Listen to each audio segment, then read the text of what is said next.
సభావేదిక మీద ఉన్న పెద్దలు, మిత్రులు, ముందున్న అమ్మలు, అక్కలు, ముఖ్యంగా అన్నిటికంటే బాగా ఇష్టమైన మా మనుమలు, మనుమరాళ్ళు, మీ అందరికీ జై హో. హైదరాబాద్లో ఇల్లు కడుతున్నారు పాపం. అంటే ఇల్లు కొనుక్కునే వాళ్ళు కట్టుడు కాదు, మనలాంటి కాయ కష్టం చేసుకునే వాళ్ళు, కూలీలు.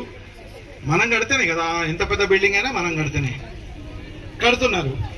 అందులో ఇట్లనే ఒక 10-15 ఏళ్ల పిల్లగాడు పాపం, వాళ్ళ కుటుంబ పరిస్థితులు బాగాలేవు. ఆయన కూడా నాయనకు సోపతిగా, అమ్మకు సోపతిగా కూలిపోయాడు. పోతాడు.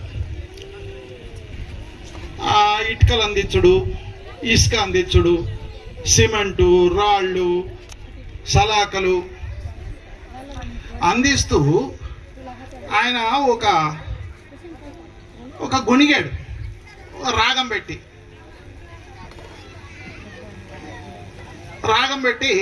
తను పడుతున్నటువంటి కష్టాన్ని ఏదో చెప్పడానికి ప్రయత్నం చేశాడు. ఇసుక, ఇటుక, సిమెంటు, సలాక, గోడ మీద గోడ కట్టి పోరకులోడ, పట్టణాలలోన మేడ మీద మేడ. అరే పాట అయిపోయింది. చేస్తున్న పనిని ఆయన పెద్దగైనాక చెప్తాడు, ఏముంది అబ్బా, రాగం దొరికితే పాట అవుతుంది. రాగం దొరకాలి, తాళం తప్పద్దు, పాడుతూనే ఉండాలి, పాట అయిపోతుంది. బ్రహ్మ విద్యన మనం అనుకుంటాం, ఓ పాట రాయాలంటే చాలా చదువుకోవాలి, చాలా రావాలి. పాట అయినా కథ అయినా చదువుతో సంబంధం లేకుండా పుట్టింది. ఈయన పెద్దగైన తర్వాత సినిమాలకు పాటలు రాసులు మొదలుపెట్టిండు. పిలిచారు, మంచిగా పాటలు రాస్తే పిలుస్తారు. ఇదే ట్యూన్ తీసుకొని, ఇదే రాగం తీసుకొని ఆయన ఒక అద్భుతమైన పాట రాసిండు. ఒకటే జననం, ఒకటే మరణం. మీ అందరికి తెలుసు. ఎదురు లేదు మనకు, ఏదో ఆ పాట మీ అందరికి నాకంటే బాగా తెలుసు. తర్వాత ఇంకొక రాగం దొరికింది ఆయనకి. చాలా పాటలు రాశాడు. ఉట్టిగా ఒక రాగం దొరికితే పాట ఎంత ఈజీగా రాయచ్చు. ఆయన చెప్పిన మాటలే. మదన సుందారి, ఒక పాట, పల్లెటూరు వాడుకునే పాట. దాన్ని తీసుకుపోయి కొమరం భీముల ఒకటే రాగం మీద 2 పాటలు రాశాడు. ఏం పాటలు రా నాన్న?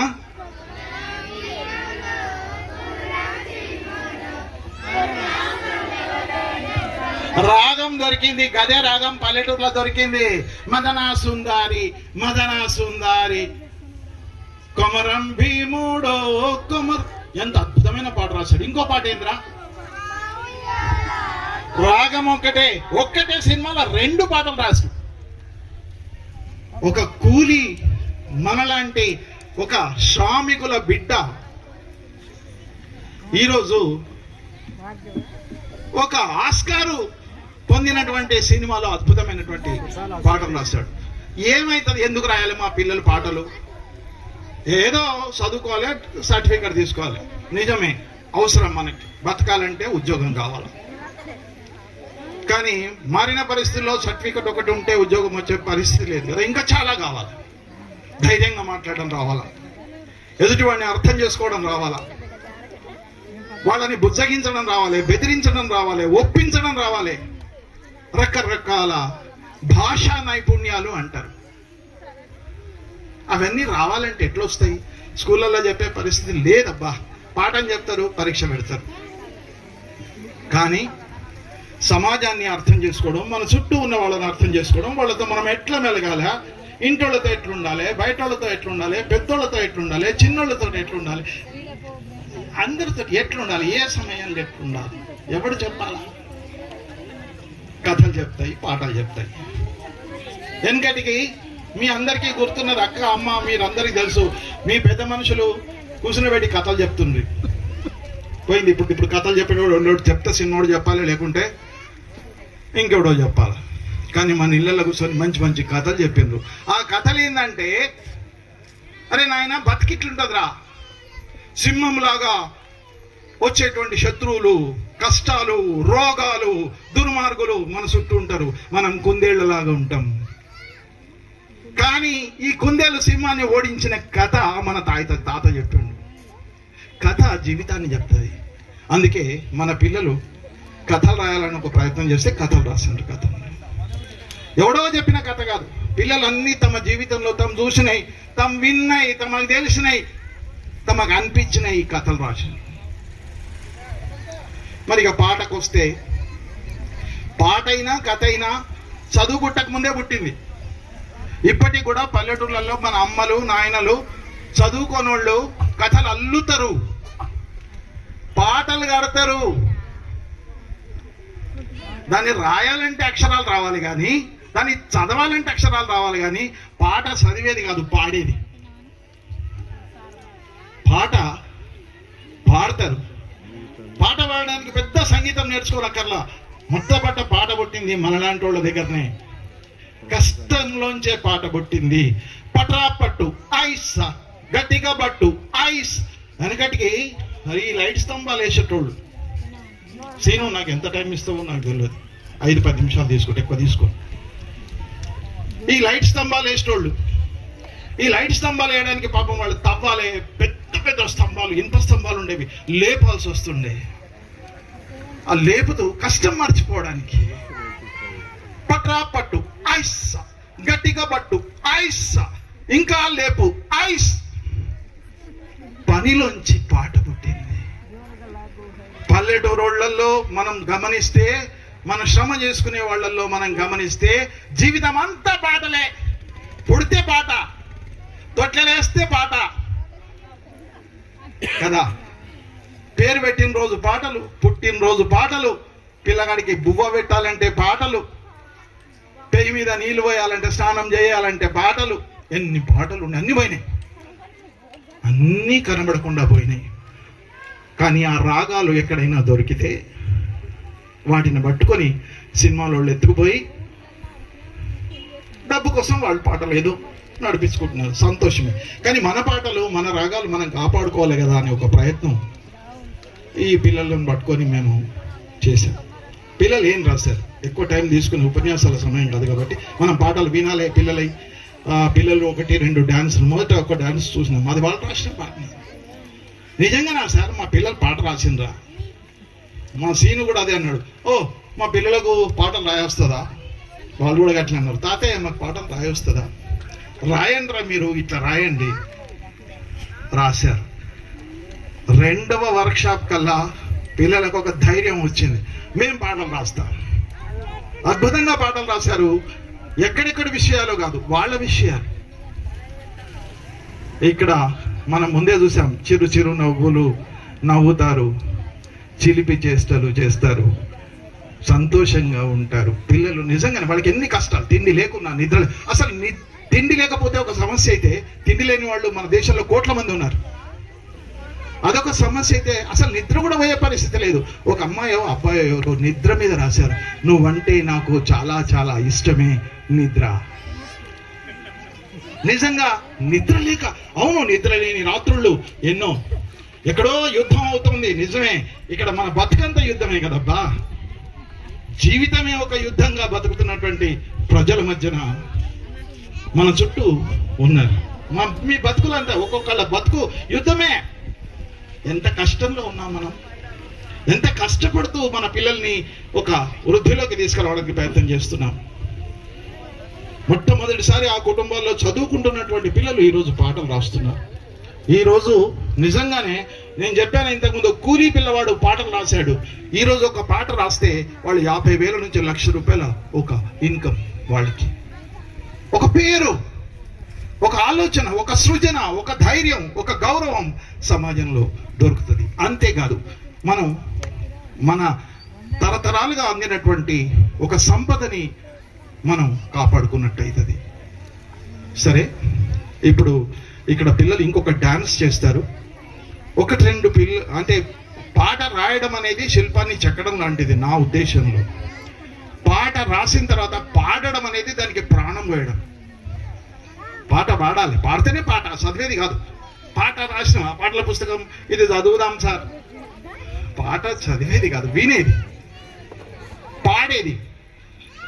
వింటే పాడితే దీనికి ప్రాణం. మరి దీనికి మ్యూజిక్ పెడితే దాని ఒంటి నిండా నగలేసినట్టు లెక్క. ఎంత అందంగా ఉంటుంది అది.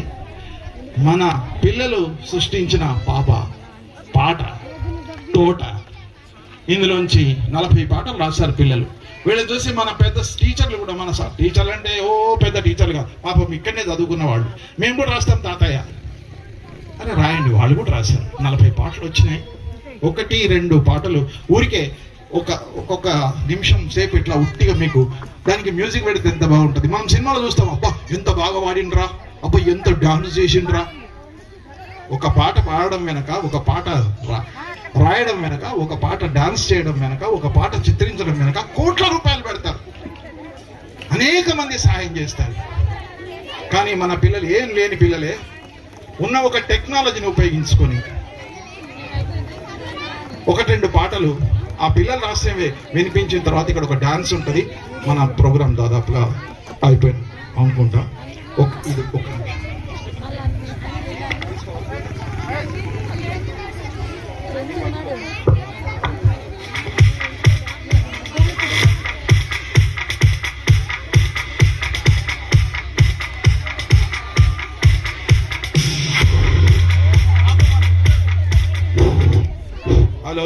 హలో, మన పిల్లలు రాసిన 1-2 పాటలు ఊరికే వినిపిస్తాం. మీ పిల్లలే ఇక్కడ కూర్చున్న బుడ్డ పిల్లలు రాసిన పాటలు, వాళ్ళ భాష, వాళ్ళు మాట్లాడుకునే భాష, నిజంగా అచ్చమైన భాషలో వాళ్ళు మాట్లాడుకునే భాషలో రాయడమే కరెక్ట్.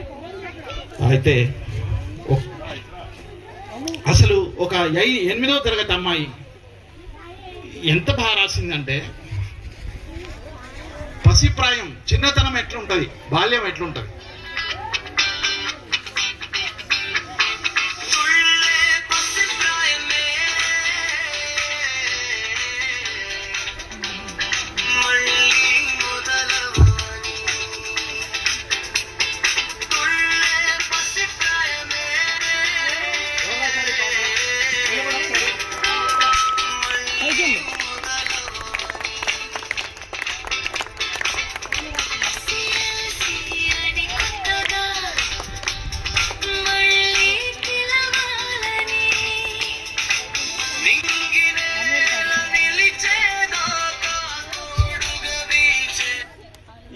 మనం స్టూడియోకి వెళ్ళి రికార్డ్ చేయించడానికి కొన్ని వేల రూపాయలు అవుతుంది.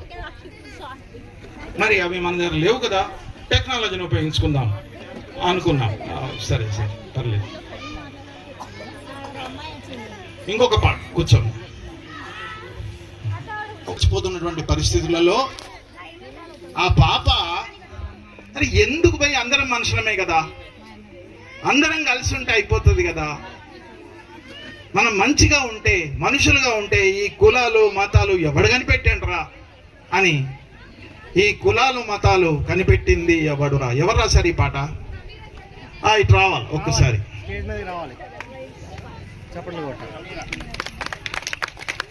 ఈ పాట కూడా కొంచెం వినే ప్రయత్నం చేద్దాం.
కులాలు మతాలు భేదాలు చూస్తూ ఉంటారు కదా, అందుకని అందరు కలిసి ఉండాలని అనుకొని ఆ సాంగ్ రాసిన.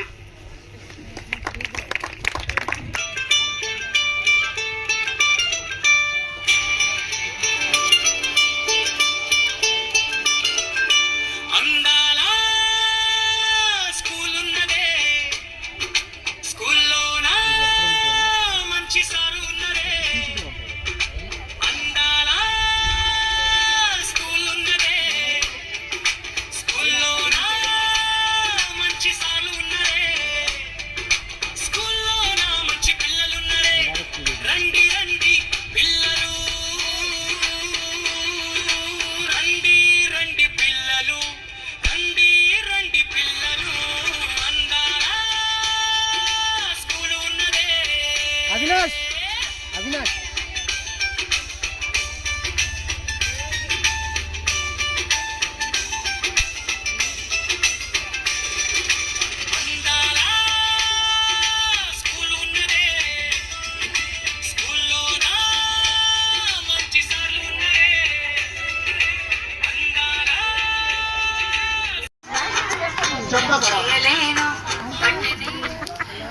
ఓకే, పాట రాసిన వాళ్ళని కూడా వేదిక మీదకి పిలువమంటున్నారు.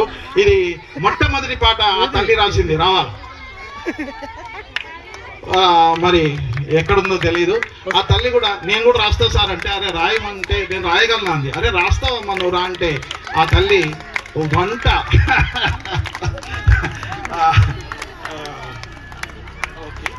ఈ తల్లి రాసిన పాట వంట. మా పిల్లల తల్లి.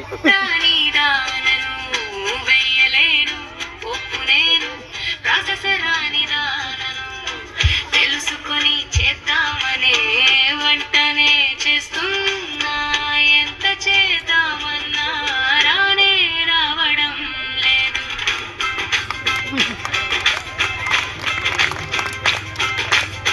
వంకాయను కోస్తే కలరుగా ఉంటుంది, బెండకాయను కోస్తే వంకగా ఉంటుంది, బంగాళాదుంప కోస్తే నల్లబడి ఉంటుంది, దోసకాయ చేదో పులుపో తెలియదు, కూరలు కొయ్యడం ఒక పని అయితే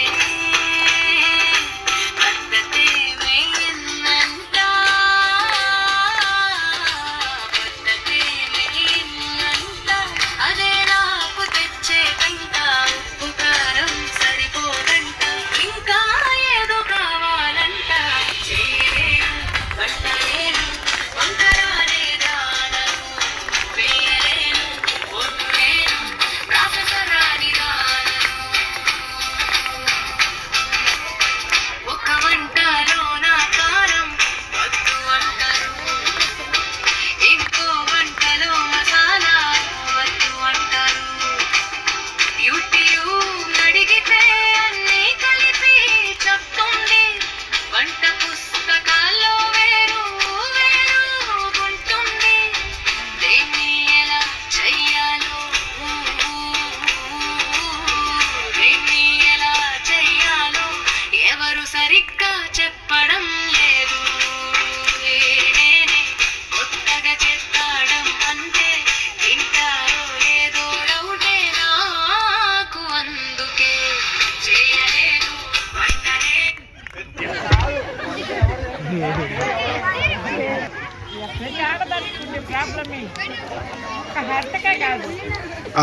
చెప్పదలుచుకుందంతా పాటలోనే చెప్పేసింది. సరే, బాగుంది. 40 మంది అంటే 33 మంది పిల్లలు, ఒక 7 పెద్దవాళ్ళు రాసిన పాటలు ఈ పుస్తకంలో ఉన్నాయి. ఈ పాటలకి ట్యూన్ చేసి నేను మీకు అందించే ప్రయత్నం నేను చేసింది. ఆ విన్న తర్వాత నాకు అనిపించింది, తల్లిని ఒక 20-30 షాయరీలు రాయరు, ఆ పుస్తకం తెచ్చుకుందాం. ఆ అమ్మాయి ఇప్పుడు ఆ షాయరీ చెప్తుంది, అర్థం చేసుకునే ప్రయత్నం చేద్దాం ఉర్దూ వచ్చిన వాళ్ళు. My name is Mahek. I am studying in 9th class Urdu medium. शायरी. चमन की महक क्या फिरदौस है, चमन की महक क्या फिरदौस है, शहर का नफ्स क्या गुलरेज है, आफताब की किरणें जहर लब से आ रही है, मोर भी बाले फिशां से नाच रहा है, आसाइश करने वाला मुतलाशी बन गया है, तलाश करते करते ख्वाहिशे काबिल बन गया है। నాకు మీనింగ్ పూర్తిగా నాకు అర్థం కాలే కానీ బాగున్నట్టు అనిపించింది. మీకు కూడా బాగున్నట్టు అనిపిస్తే ఇంకా గట్టిగా చెప్పండి. థ్యాంక్ యూ బేటా. మనం పుస్తకం తెచ్చుకోవాలి తప్పనిసరిగా. ఓకేనా?